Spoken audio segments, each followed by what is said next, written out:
Chawat et voici mon interview pour Menara.ma. Après l'obtention de ma maîtrise AES Commerce et Affaires internationales à Toulouse, je suis allée à Paris pour faire mon école de photo. Et suite à l'obtention de mon diplôme de photographie à Paris, j'ai travaillé à Paris avec des agences de mannequins, des créateurs, des magazines japonais, espagnols, américains.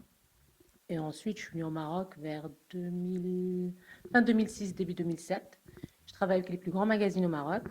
Ensuite, j'ai fait beaucoup de publicité. Je me rappelle, la toute première publicité, c'était pour Maroc Télécom. Et ensuite, j'ai commencé à repartir vivre dans d'autres pays, à revenir au Maroc. J'ai vécu au Liban, à Dubaï, au Brésil. Et juste avant le corona, j'étais en Sicile, en Italie.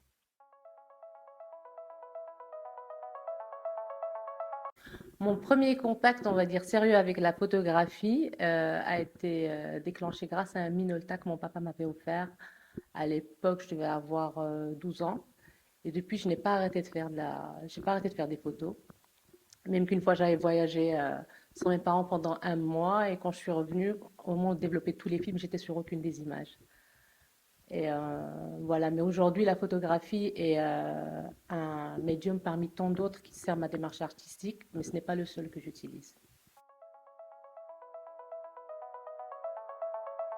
J'ai créé Visage du Maroc en 2013. À la base, c'était un concours de mannequins pour professionnaliser les métiers de la mode. En fait, il y avait un concours de mannequins, des défilés de jeunes créateurs, de créateurs caftans, de créateurs internationaux haute couture.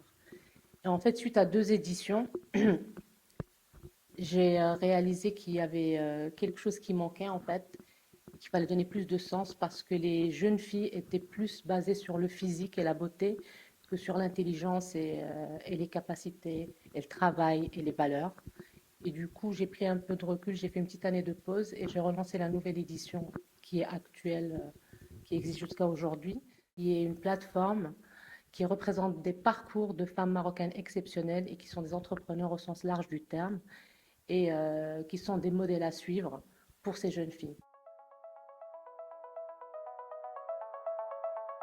Suite à une conférence que j'ai donnée à la Hockaday School l'année dernière à Dallas, au Texas, j'ai été contactée par le collectif Women Life Freedom Dallas-Fort Worth pour participer à leur exposition qui est faite en l'honneur des femmes iraniennes.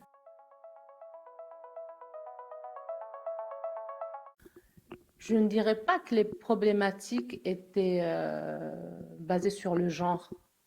En fait, en tant qu'entrepreneur, on rencontre en tant qu'artiste et en tant qu'entrepreneur, on rencontre énormément de difficultés. D'abord, quand on fait des choses qui sortent du cadre, il n'y a pas énormément d'encouragement, donc il faut croire en nous, malgré l'entourage, malgré toutes les personnes qui, pour notre bien, nous découragent.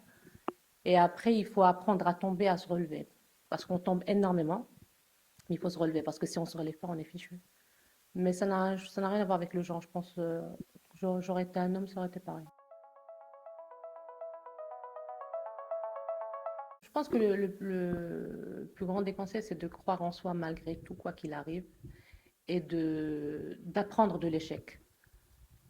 Parce que quand on veut faire de grandes choses, ben on va tomber, on va jamais y arriver du premier coup. Ça, il faut l'intégrer et être bien avec. Par contre, il ne faut pas refaire 2 fois la même erreur.